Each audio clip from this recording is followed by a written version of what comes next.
Hey everyone, and welcome back to Bring It Home, the show about U.S. reindustrialization and the manufacturing renaissance. Today we have an awesome guest, Julius Krein. He's a longtime advocate of industrial policy and is going to kind of give us a really great overview of sort of the history of industrial policy in the country, why it stopped really working, and then the recent rebirth of industrial policy in the CHIPS Act, the Infrastructure Act, what we've learned from those pieces of legislation, and what the next steps for the United States are.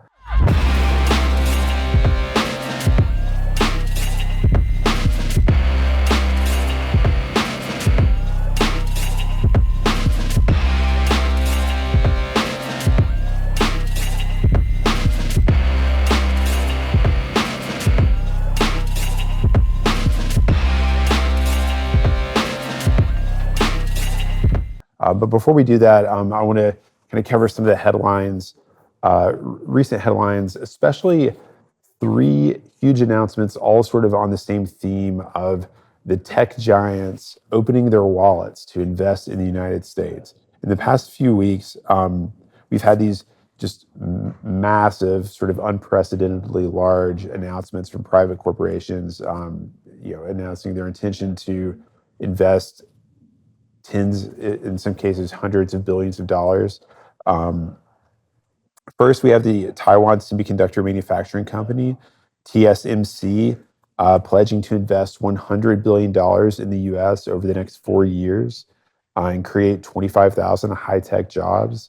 That's an increase. They had previously announced that they were going to invest $65 billion. They've upped it to 100. And this kind of comes after, I think sort of the context to understand that announcement is really they built their first really large chip fab in Arizona. It kind of struggled for a little bit. They finally brought it up to full production, such that its yields were exceeding its TSMC's facilities in Taiwan, and that was a kind of a signal that okay, game on, like. This industry can build facilities in the United States and bring them up to the highest standards and even beyond. And these investments will generate an appropriate return. So I kind of view that facility in Arizona's success as setting the stage for this broader investment. Great news for semiconductor manufacturing. Apple also announced that it would invest $500 billion over the next 4 years, which includes an advanced manufacturing facility in Houston. It's also doubling the size of its U.S. Advanced Manufacturing Fund to $10 billion. A lot of this stuff has to do with continuing to bring production and assembly of Apple products and Apple components into the U.S. A lot of these investments have to do with sort of expanding its supplier network and the capacity of key suppliers. So, kind of co-investments with people that it buys various parts from to expand their factories and their ability to meet Apple's demand for their parts. And then the last one I wanted to talk about was the Stargate project, which is a really interesting joint venture announced between OpenAI, SoftBank, and Oracle. Now, in the announcement, they said that they were going to invest $500 billion on essentially AI infrastructure. Now, I think Elon Musk was like immediately critical of this plan, of the scheme, saying that they didn't have the money. Initially, in any case, what they've committed to is spending $100 billion in the first phase. They've already have a build out underway in Texas, and it's kind of interesting. I think it's this whole sort of push to build AI, and Meta announced that they're investing $65 billion in AI infrastructure in 2025 alone. It's fascinating. It's a fascinating moment because it almost reminds me of where cloud computing was, 10 or 15 years ago, where huge amounts of investment into these server farms and data centers drove down the cost of cloud compute so low that it opened up all of this room for other, sort of software business models. Like most of the software that businesses use today, or most modern software companies, are based in the cloud. Becomes cheaper and cheaper to deliver that kind of software to your customers, to do different things with it. More and more can be sort of automated or have software applied to it because the cost of compute has been driven so low. I think the same thing is going to happen with AI, which is that as these companies continue to build out the infrastructure, the cost of AI will drop. Therefore, there will be more and more middleware companies that package up and productize AI for various like specific applications, whether it's in industries of all kinds, from energy to medical to media to pharma, manufacturing, whatever it may be. As the cost of AI falls, there'll be more and more business models that start to make sense. You'll see more and more AI startups, and really the way I view the huge investments in AI infrastructure is they're laying the groundwork for a whole nother generation of technology startups to come along and sort of take advantage of this commodity. You can think of these startups, say it's like an AI software that reads radiographs, right, or some sort of medical image, and it makes sort of filter, various diagnostic filters or things like that, or the doctor can ask questions about a certain image and the AI answers it or whatever. As what they're essentially doing, what that company would be doing is sort of buying AI compute from one of the big models, whether it's OpenAI, Anthropic, DeepSeek, Meta, XAI, something like that, adding value to that in various ways, whether it's by building rules or training models on certain kinds of data, productizing it, inserting it into the workflow of these medical professionals who are like looking at these images.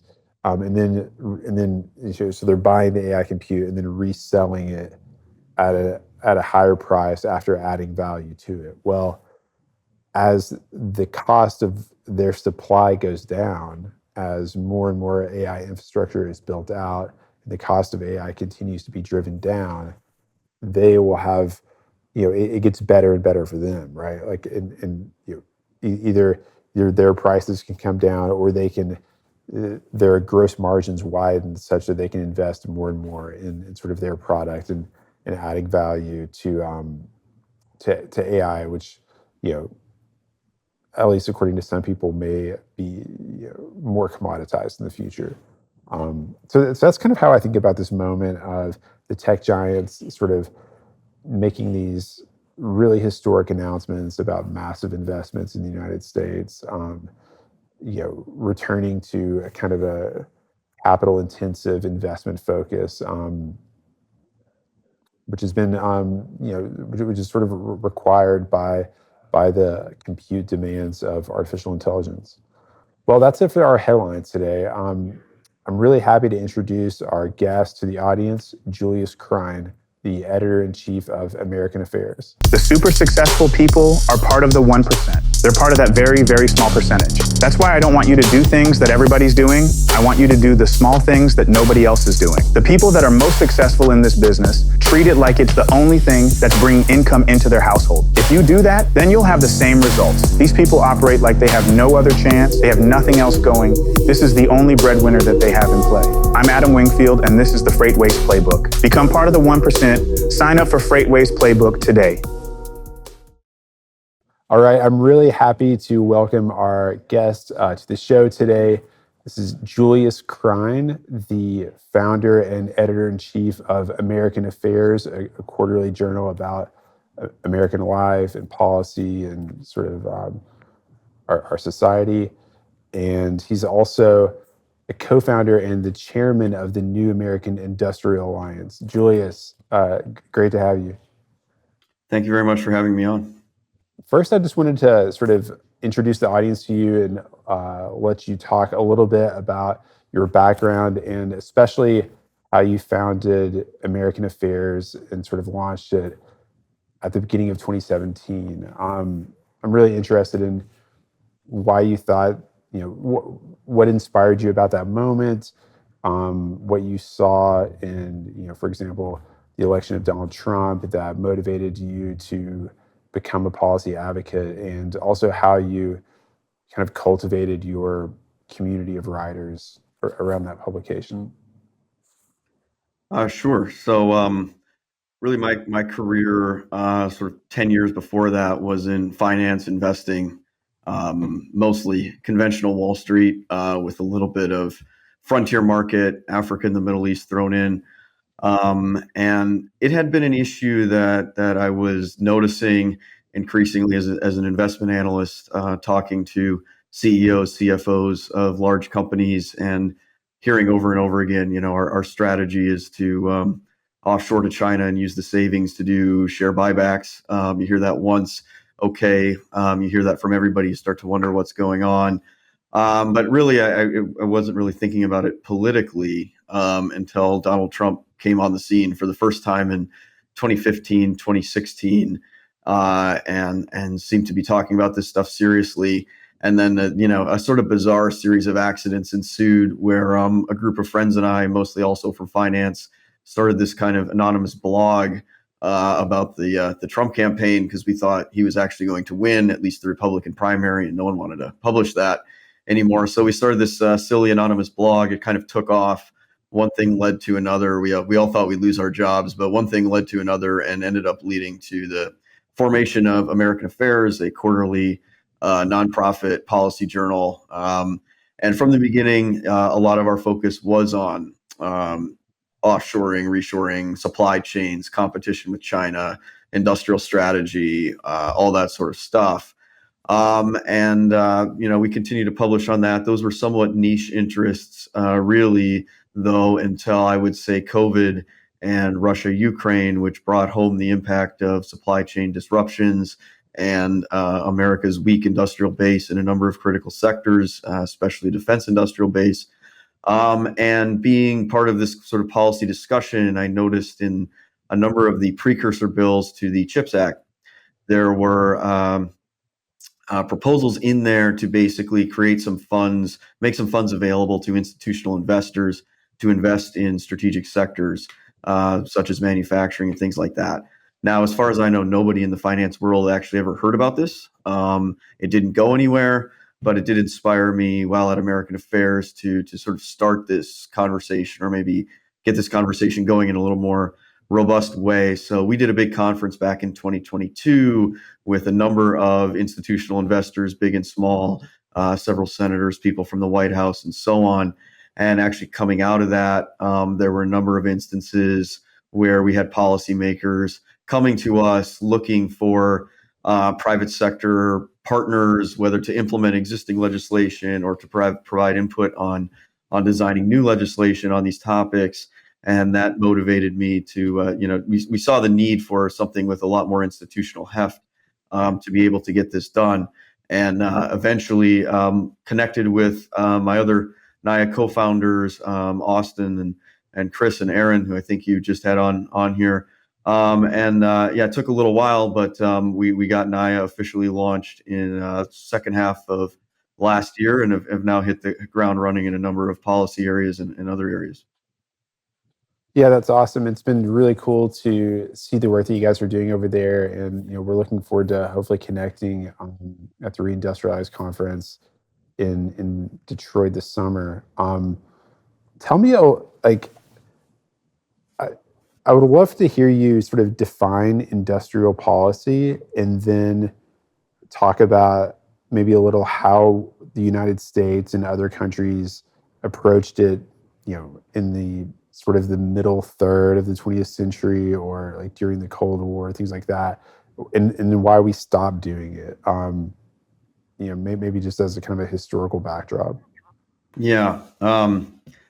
Industrial policy is typically just defined as sort of policy interventions intended to boost or support certain sectors, selected sectors, with the goal of improving economic competitiveness or shifting a country up the value chain in terms of international competition, or maybe strengthening certain defense capabilities, things like that.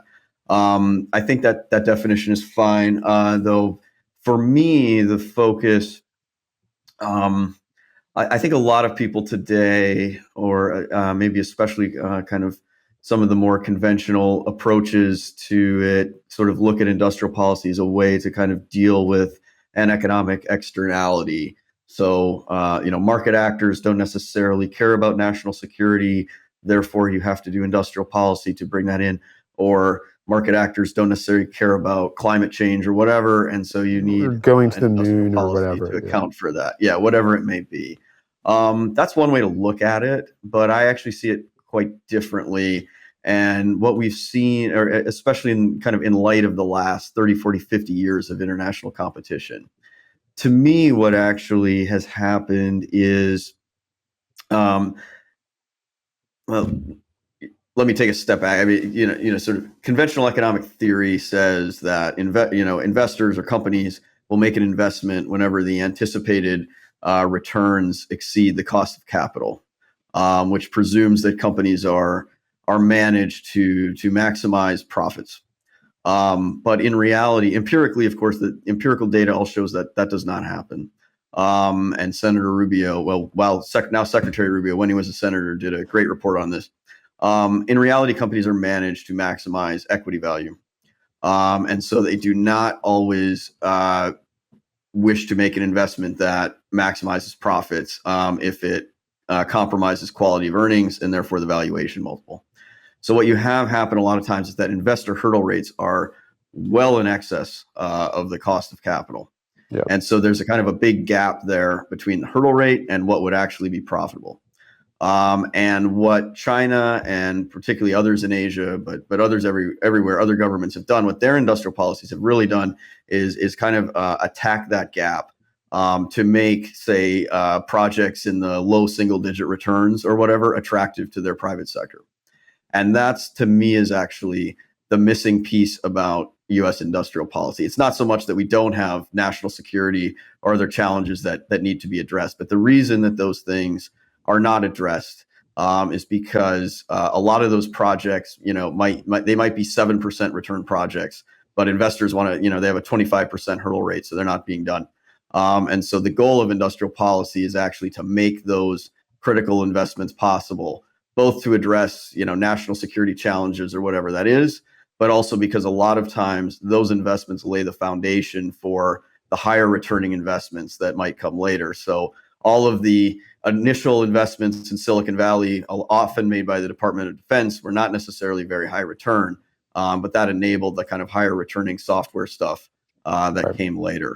So Building I'll a pause nuclear there. I power know that's a plant. lot, but yeah. Building a nuclear power plant, may have a very low return for a very long time, but all of the industry that like the power supports or whatever, may be Power far supports, more and then all profitable.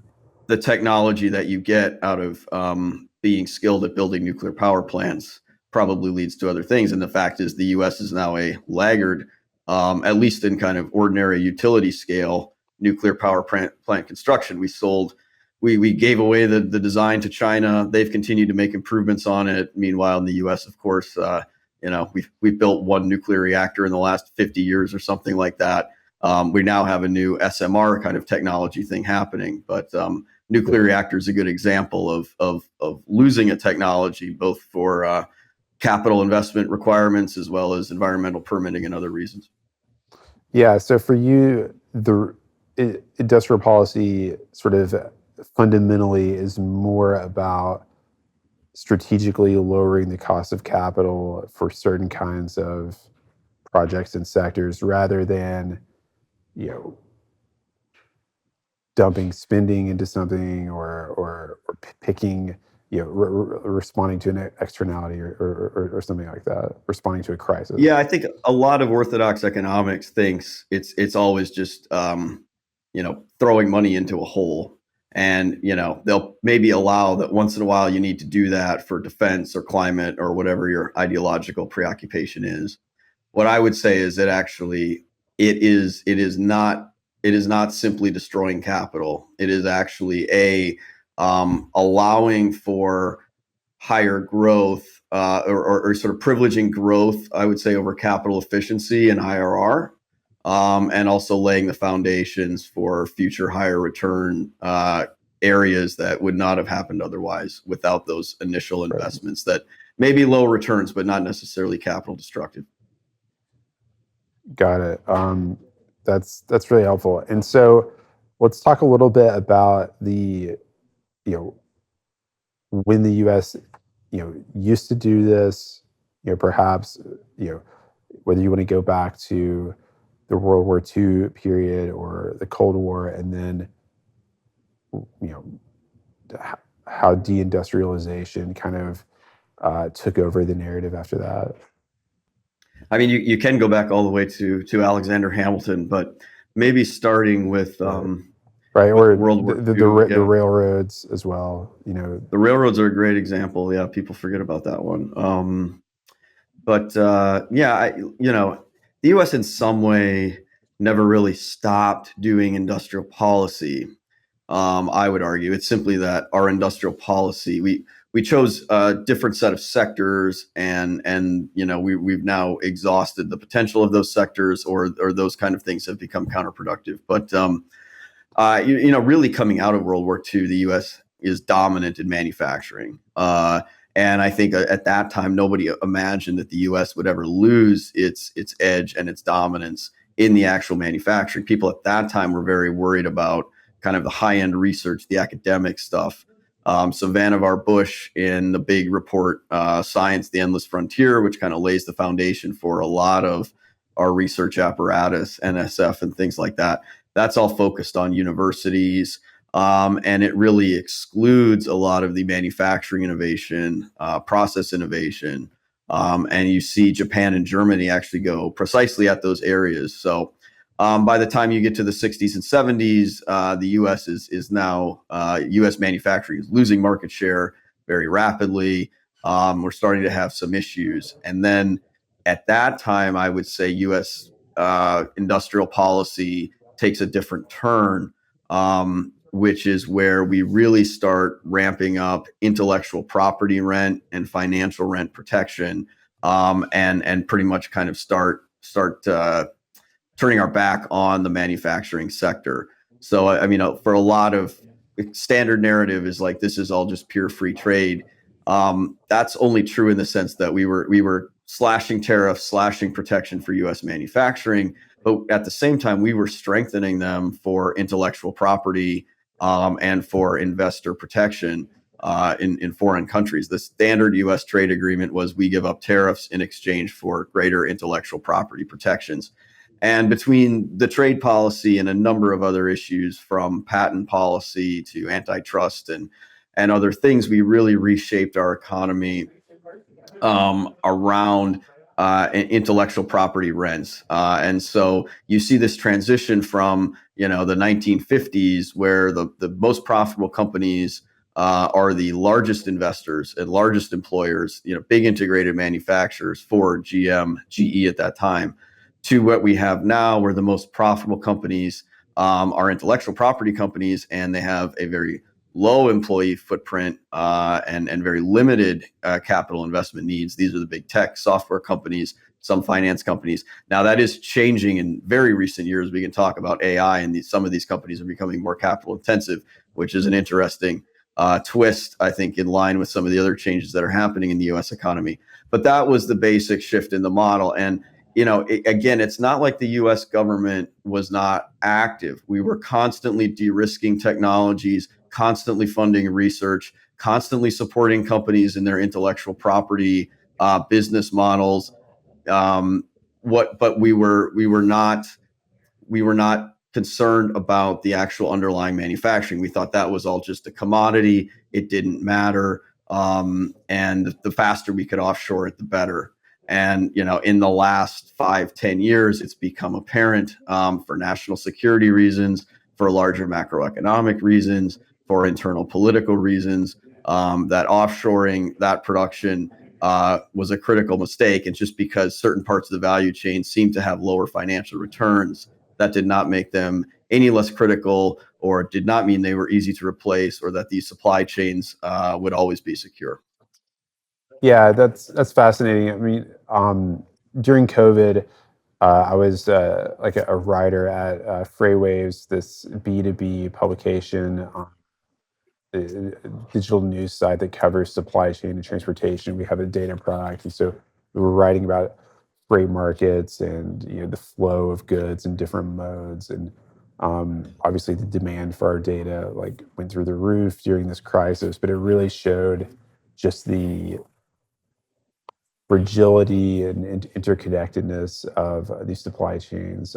Talking to all these customers about infrastructure throughputs and all of the various issues that popped up. That was a fascinating time, and in your telling, this kind of inspired uh, a rebirth or a reorientation on reshoring manufacturing in the United States. Um, the CHIPS Act, which was passed under the Biden administration, sort of had its origins as the Endless Frontier Act. Well, it The started Frontier as Act. CHIPS, and then it became the Competes Act and the Endless Frontiers Act, and then it all got merged together again into the Skinny Chips Act in a great congressional process. Yeah. So tell us a little bit about the pieces of industrial policy that came out of the COVID era, what they did right, what we got wrong, and where we go from here. Yeah, well, I can start with chips. I have, a lot of mixed and agonized feelings on that one. I mean, on the one hand, semiconductor manufacturing is critical. U.S. market share in that went from like 40% in 1990 to around 10% at the time of the CHIPS Act. Having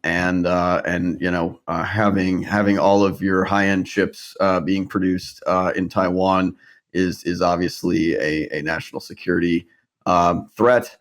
And also I believe no major chip fab has ever been constructed anywhere in the world without some U.S. government support. These things are just too capital intensive, that's inevitable. So, and I'm certainly directionally, I think the CHIPS Act was necessary, but in sort of design and execution, I think it had two problems. One in terms of policy design, one in terms of more framing and rhetoric. But on the substantive one, I think in my study of industrial policy around the world and throughout history, um,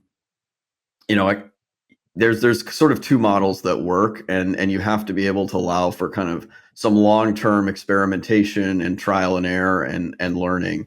So one model is basically creating kind of a new government bank, government agency, government fund that's sort of quasi-independent. Ideally, it can recycle the money that its investment earns into new investments. For example, the Israeli Office of the Chief Scientist, now I think it's the Israeli Innovation Authority, it would be one example of that model, or kind of an independent development bank.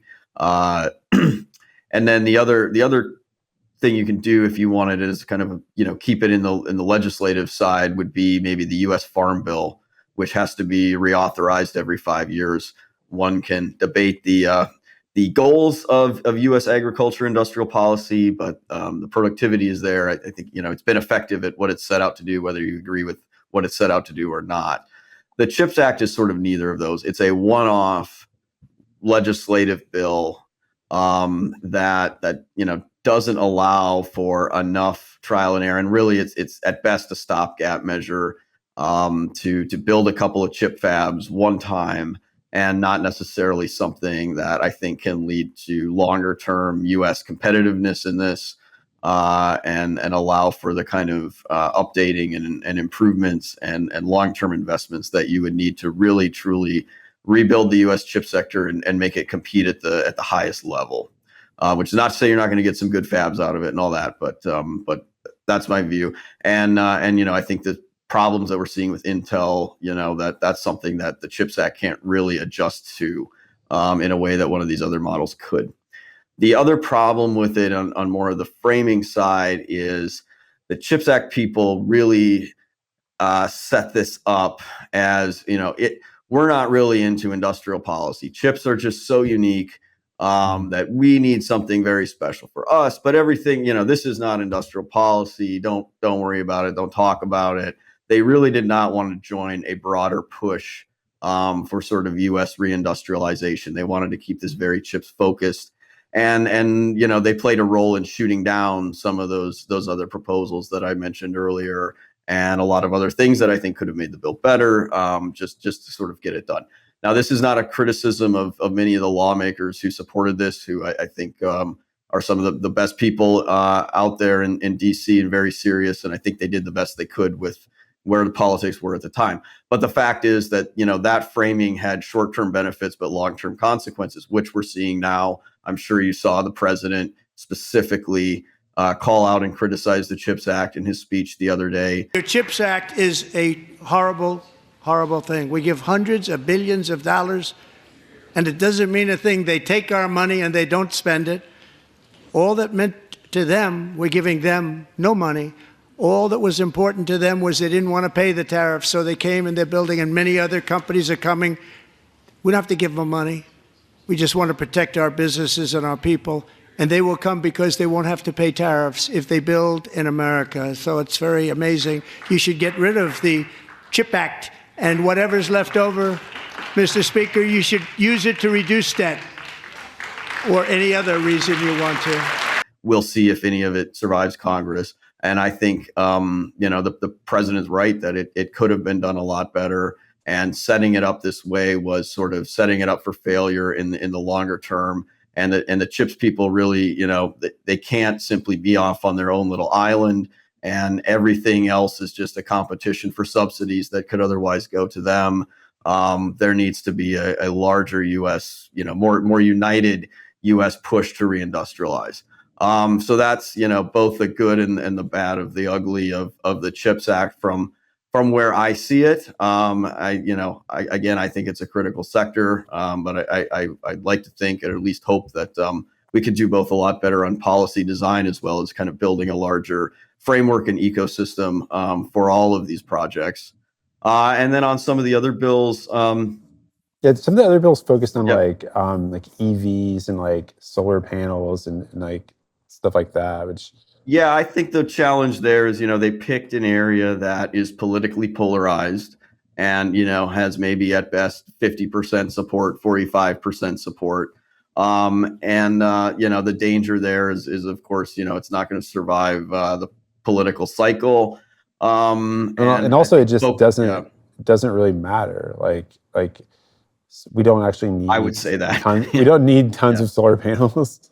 Like, in my opinion. No, I think that's right. I mean, I think it's industrial policy is always about national security, or maybe you could say economic sovereignty at some level. Yeah. And even if all you cared about was decarbonization, then import every solar panel, every EV from China. If it's cheaper, who cares?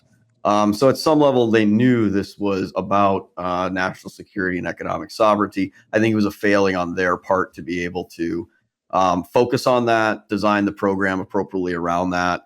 And, they made some interesting innovations in some of it. I mean, some of the tax credits, we can argue about the mechanisms, but I would say that they were a little bit more novel, interesting, experimental mechanisms than just straight grants or subsidized lending. There are pros and cons with that, but I give them credit for sort of coming up with some new tax mechanisms that could be used for other things.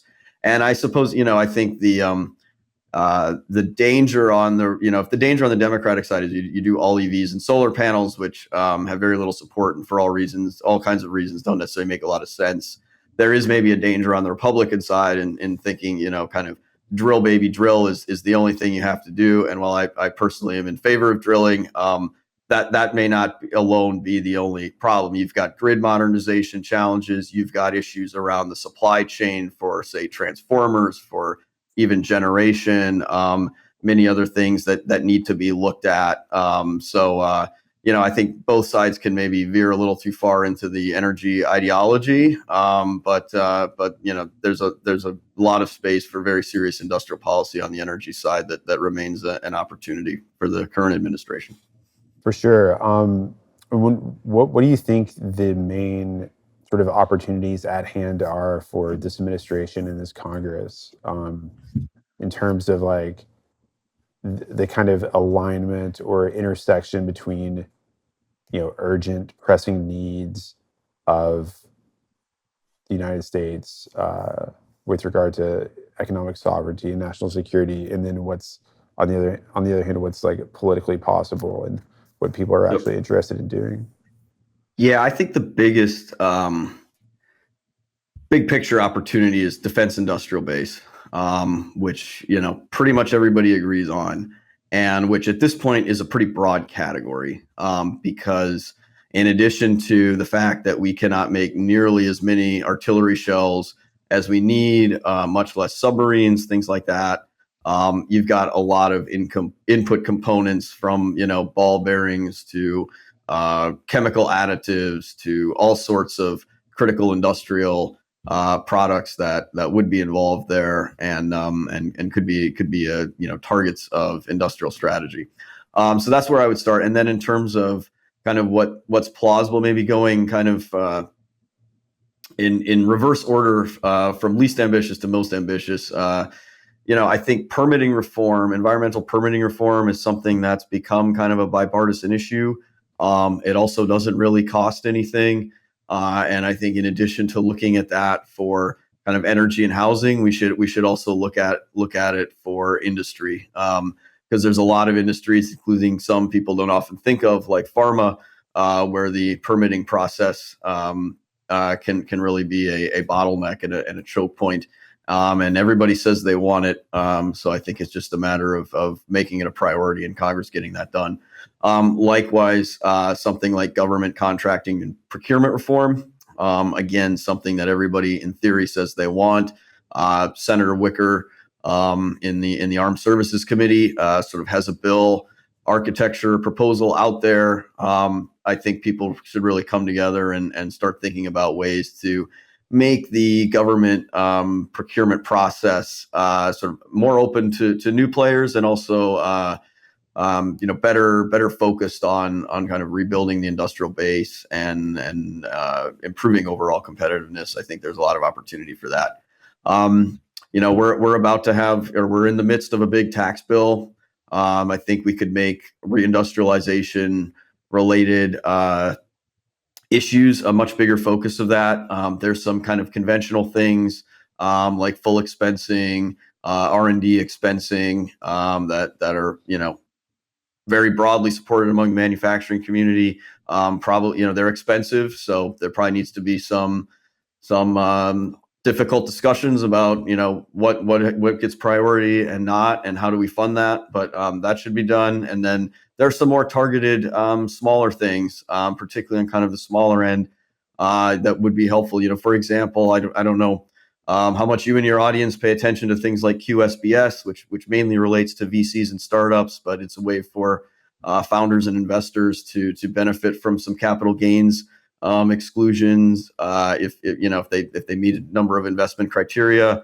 But one issue around that is there's a $50 million asset limit on that, which, if you're a software company, that's pretty generous. But if you're building a factory, often you're just excluded because factories cost more.